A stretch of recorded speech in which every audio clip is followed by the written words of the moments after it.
Terjebak satu malam yang indah. Bab 142. Kalian hanya butuh meluangkan banyak waktu bersamanya. Sering-seringlah ajak bicara dan bercanda. Bayi juga punya perasaan yang kuat, Ola. Dia tahu bagaimana perasaan orang tuanya. Jika kalian patah semangat, dia akan lebih berkecil hati. Jadi, optimislah. Yakinkan diri kita sendiri bahwa dia akan tumbuh lebih baik lagi ke depan. Nanti, akan aku coba hubungi rekan-rekanku yang berprofesi sebagai dokter. Siapa tahu mereka memiliki kenalan dokter terbaik untuk terapi anak seperti bayi kalian, ujar Ernia, seraya memandangi wajah bayi, yang kedua bola matanya terus saja menatap ke arah Ernia. Dan setiap kali Ernia berbicara, bayi itu akan tersenyum lebar. Seolah dialah yang sedang diajak bicara.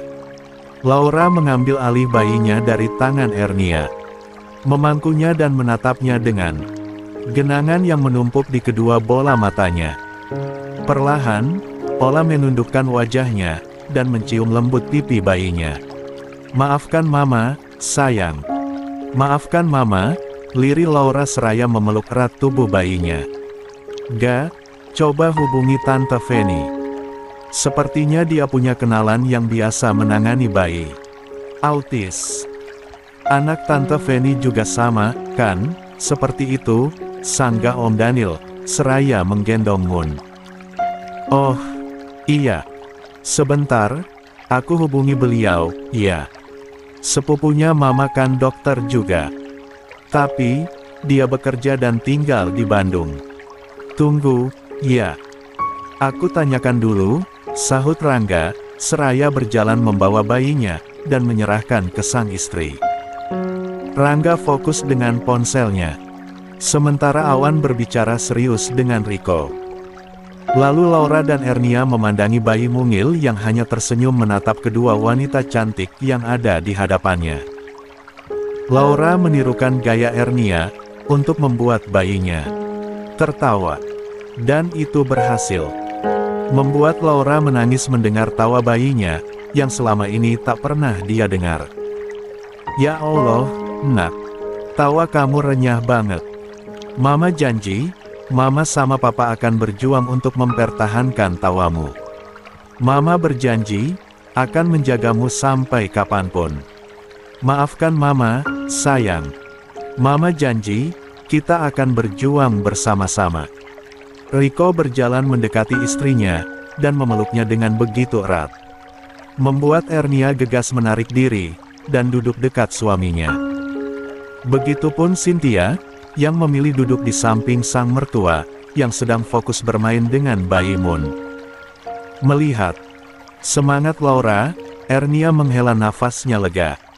"Mas Awan gak ada kenalan terafis untuk kita fokus ke satu dulu, sayang. Kalau semua dicoba, malah kita tidak akan tahu hasilnya.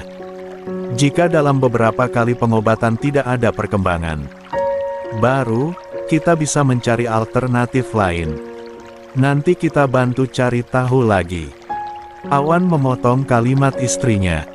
Awan paham, kepedulian Ernia bukan soal Riko atau Laura, tapi lebih ke bayinya, yang memang Awan tahu betapa Ernia menyukai makhluk-makhluk mungil itu. Jika dituruti, istrinya itu masih meminta untuk hamil lagi nantinya.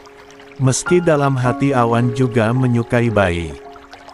Tapi perjalanan kehamilan Ernia yang sempat membuatnya ikut ketar-ketir, membuat Awan sedikit kapok. "Papal." Suara sapaan dari Kinan terdengar, seiring derap langkahnya yang berjalan menuruni anak tangga. Mendekat ke arah ruang tamu. Riko yang merasa dirinya dipanggil, segera bangkit dan berjalan, mendekat ke arah anak bujangnya. Pria dewasa yang sedari tadi terdiam bersedih. Kedua sudut bibirnya menjadi terangkat tinggi, saat pelukan Kinan erat ke tubuhnya. "Masya Allah. Anak Papa sudah besar saja," ujar Riko, lalu mencium wajah dan pucuk kepala Kinan.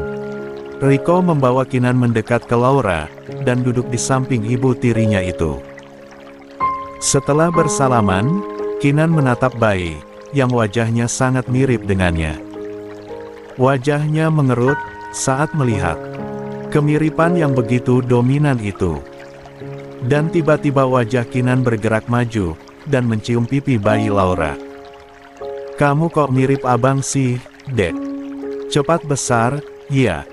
Main bola kita nanti," celetuk Kinan.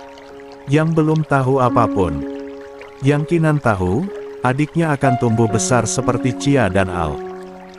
Dan mereka akan bermain bersamanya.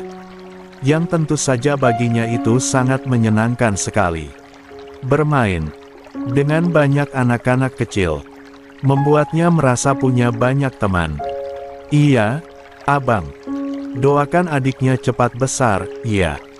Abang nanti mau, kan, main bareng?"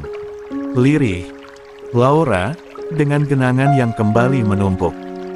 Terharu, saat Kinan dengan lembut membelai wajah adik bayinya itu. Dan menciumi pipinya dengan penuh sayang. Bahkan bocah kecil itu sampai berdiri bertumpu dengan lututnya, demi mencium pipi gembil adik dari ibu tirinya. Ernia memeluk suaminya, melihat Kinan bersikap manis dan lembut. "Makasih ya, Mas. Sudah mendidik anak kami menjadi anak yang berhati besar. Andai aku tanpamu, mungkin Kinan tak akan menjadi pribadi yang selembut sekarang." Lirih Ernia, seraya mendongak menatap sang suami. Awan menunduk seraya mengeratkan pelukannya. Dan segera menyeka sudut mata yang berair. Pria tampan itu tersenyum, mengunci tatapan mereka. Kemudian menggeleng pelan dan berkata, "Kinan, berhati lembut bukan sebab didikanku, sayang. Tapi dia memang terlahir dari rahim yang pemiliknya hatinya sangat lembut, bahkan melebihi lembutnya." Sutera. Ernia kembali menenggelamkan wajahnya ke dada sang suami. Membiarkan Kinan bermain bersama adik barunya, juga papa dan ibu tirinya. Tak lama, Chia dan Al pun turun. Dan menghambur ke kedua orang tuanya. Membuat ruangan tersebut menjadi sangat rikoi dan padat. Laura dan Riko yang tadi murung, kini berwajah ceria. Ketika melihat Kinan bisa membuat adiknya tersenyum ceria. Bahkan, saat Kinan menciumi kaki mungilnya. "Bayi." Ola terkekeh-kekeh, yang menghadirkan gerakan kecil dan ringan. "Kita terlalu larut dalam kecewa, Ola. Jadi lupa untuk membuat anak kita bahagia. Lihatlah, saat Kinan membuatnya tertawa. Dia bisa bergerak, kok. Ya Tuhan, seharusnya kita bisa lebih bersyukur, bukan? Terima kasih Abang Ki." Riko mengusap kasar rambut Kinan. Kinan tersenyum, dan kembali menggoda adik barunya. Yang memang wajahnya sebetulnya sangat menggemaskan. Hanya saja karena tak bergerak, menjadikan bayi tersebut terlihat begitu lemah dan tak berdaya.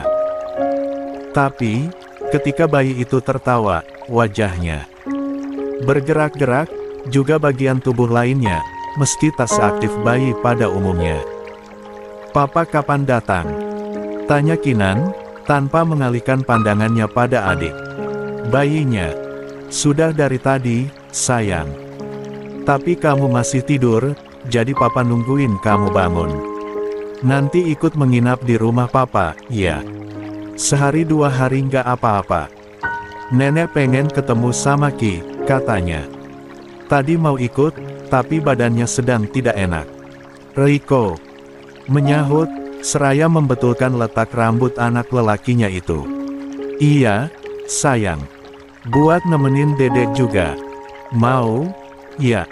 Laura ikut membujuk bocah itu. Kinan terdiam, menatap bergantian papa dan ibu tirinya. Matanya liar ke Riko dan Laura. Sejenak, Kinan menatap ke arah ayah dan sang mama. Tapi mereka sedang bercanda dengan kedua adiknya. Jadilah Kinan kembali menatap ke Riko. Sebetahnya Kinan saja. "Nggak lama nggak apa-apa. Menginap cuma buat main, kok.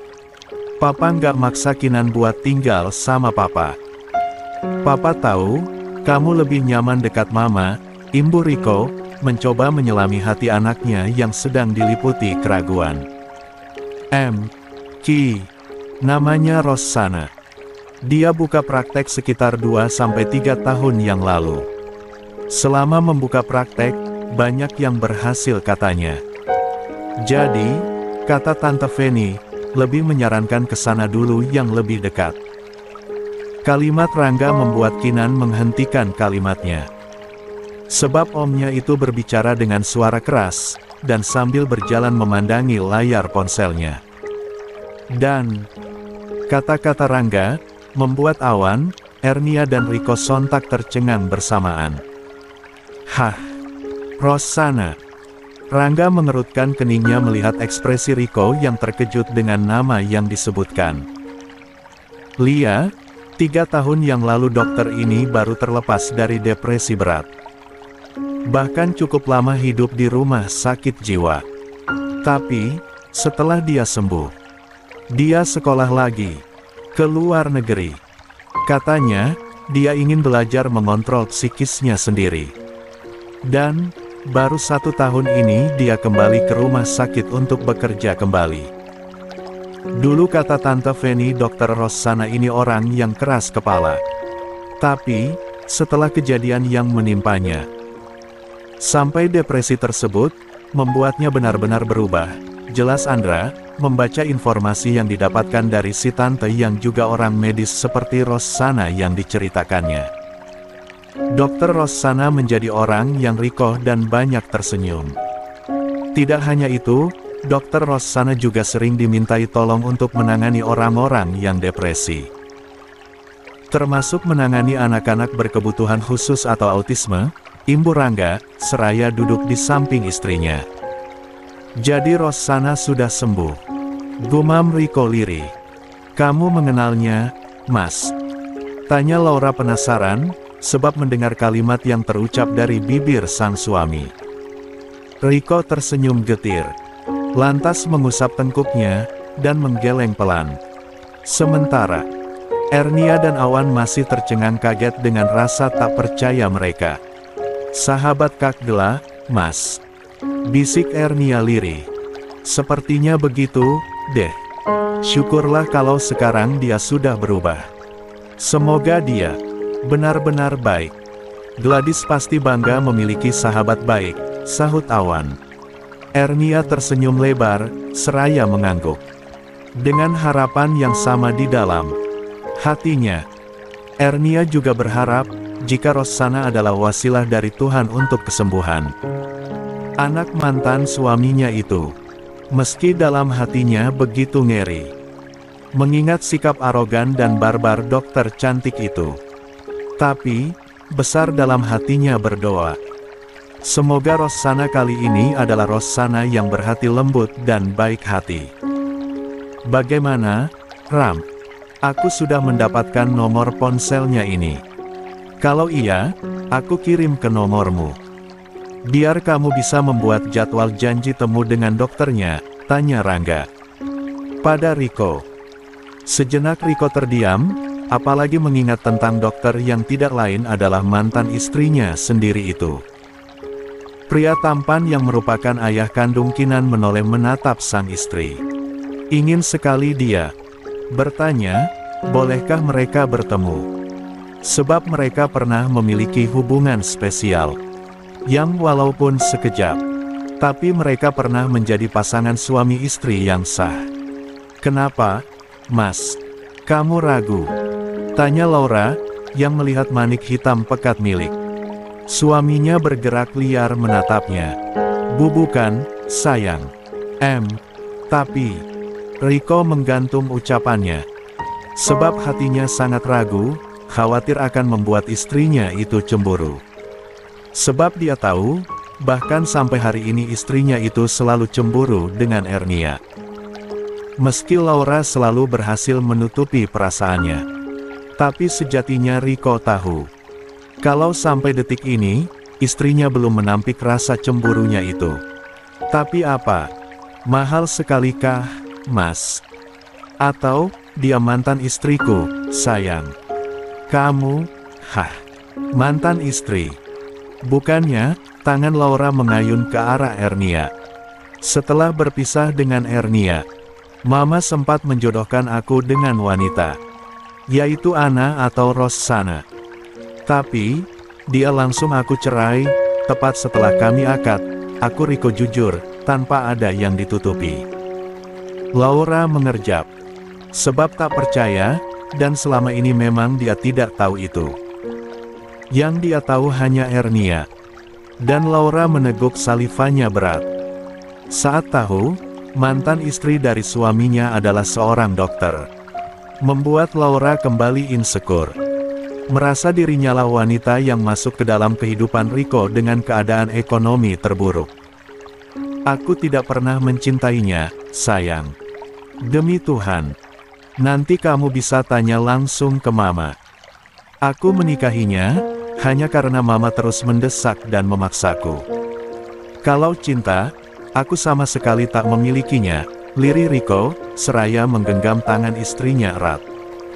Dengan tatapan mengunci kemanik coklat sang istri. Laura menggigit bibirnya. Menatap lekat manik yang mengunci tatapannya. Mencoba menyelami setiap kata yang baru saja terlontar dari bibir sang suami. Rangga yang tak tahu, hendak memanggil Riko untuk memastikan. Tapi Awan mencegahnya dengan segera. Sebab, dia tahu, saat ini Riko sedang meyakinkan perasaan sang istri tentang Rossana. Nanti dulu kita bahas. Biarkan mereka menyelesaikan masalah mereka dulu, bisik Awan ke Rangga. Masalah apa? Tanya Rangga. Dokter yang kamu maksud itu, mantan istri Riko. Yang benar, Mas, pekik Rangga, saking kagetnya juga tak percaya. Biasa aja, kagetnya. Lia Rossana itu sahabat Mbak Gladys dulu. Kami tahu siapa dia. Sudah, buat janji saja. Bilang tante suruh membuatkan janji. Biarkan Riko menyelesaikan urusan dengan istrinya dulu, ujar Awan. Oke, balas Rangga yang kemudian kembali menghubungi saudara sepupu dari mendiang ibunya. Untuk mendapatkan waktu yang tepat, agar bisa menemui dokter yang. Apakah benar itu Rossana yang mereka kira? Sementara Awan dan Ernia bersama anak-anak mereka. Rangga dengan ponselnya juga sang istri. Riko masih berbicara sangat serius dengan sang istri. Dia menceritakan semua tentang Rossana tanpa ada yang ditutupinya. Bahkan kedatangan Rossana yang kerap kali menggodanya di kantor. Hingga akad itu berlangsung, dan alasan mengapa dia sontak menceraikan wanita itu. Beneran, Mas? Laura dengan kelopak mata yang menyipit bertanya tentang keseriusan kata-kata sang suami. Sayang, wanita ketiga yang aku cintai, setelah Mama dan Ernia. Itu cuma kamu. Bahkan aku jatuh cinta sama kamu, sejak pertama kali kita bertemu. Tapi dengan Rossana, bahkan meski aku menyetubuhinya, itu sebab dia yang menggodaku. Pure, bukan karena cinta, aku Riko jujur dari hatinya. Meski cemburu sebab menjadi orang yang ketiga. Tapi Laura senang sebab ternyata suaminya benar-benar melakukan semua padanya karena cinta. Rona merah tampak di wajah cantik istri Riko. Seulas senyuman tipis tampak malu-malu Laura berikan.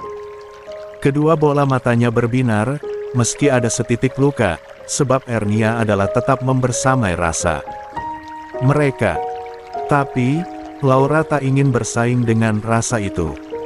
Sebab dia sangat tahu Ernia. Bahkan wanita yang Laura kagumi itu sudah berkata dengan sangat jujur. Bahwa di hatinya tak lagi ada tempat untuk pria lain. Selain seorang Raditya Kurniawan. Sedikit celah pun di dalam hati Ernia tak ada lagi nama Riko. Sebab nafasnya kini hanya ada nama Awan dan Awan. Sungguh. Lirih Laura, seraya menatap liar sang suami. Riko tersenyum, lantas mencubit hidung mancung sang istri. Lalu membawa tubuh, yang kini terlihat lebih kurus itu ke dalam kungkungannya. Mencium puncak kepalanya. Kemudian menghela nafasnya panjang. Jangan menggoda, deh. Biar malam pertama kita aku dapat tendangan maut. Tapi, kenangan itu adalah yang terindah yang pernah kita lewati, bisik Riko lirih. Ih, apa sih, balas Laura, seraya mencubit lengan yang melingkar di bawah lehernya. Jadi nggak ini bikin janji temu dokter? Goda Rangga, yang tidak rela melihat temannya sedang bermesraan dengan sang istri. Jadi, Mas Rangga. Demi Ara, sahut Laura, seraya menatap suaminya lekat-lekat. Yakin, nih. Goda Rangga sekali lagi.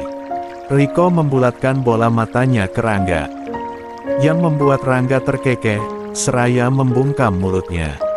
Awan ikut mendorong tubuh sepupunya. Sebab kesal dengan sikapnya yang malah terus saja menggoda Riko. Lia, pengen tahu, seperti apa dokternya? Siapa tahu terapinya cocok buat anak mantan suaminya, kan? Laura justru ikut menggoda Riko. Yakin nih? Entar lihat dia cantik, kamu cemburu. Balas Riko yang gantian menggoda sang istri. Awan, Ernia dan Rangga tergelak saat Laura melayangkan tinjunya kuat-kuat ke lengan sang suami. Dan Riko terbahak, melihat wajah istrinya yang sudah semerah tomat. Suasana menjadi riuh dan hangat. Setelah pembicaraan mereka kini beralih topik ke Rossana. Dan Riko lupa untuk membujuk anak sulungnya ikut dengannya. Sebab Kinan pun sudah pergi, membawa adik-adiknya keluar rumah. Obrolan mereka berlanjut setelah makan siang di rumah besar Awan. Dan, ketika siang hari Riko dan Laura berpamitan lebih dulu. Saat itu Rama teringat dengan Kinan. Tapi, bocah itu masih juga belum mau diajak olehnya. Riko hanya tersenyum getir dan tidak memaksa putranya itu.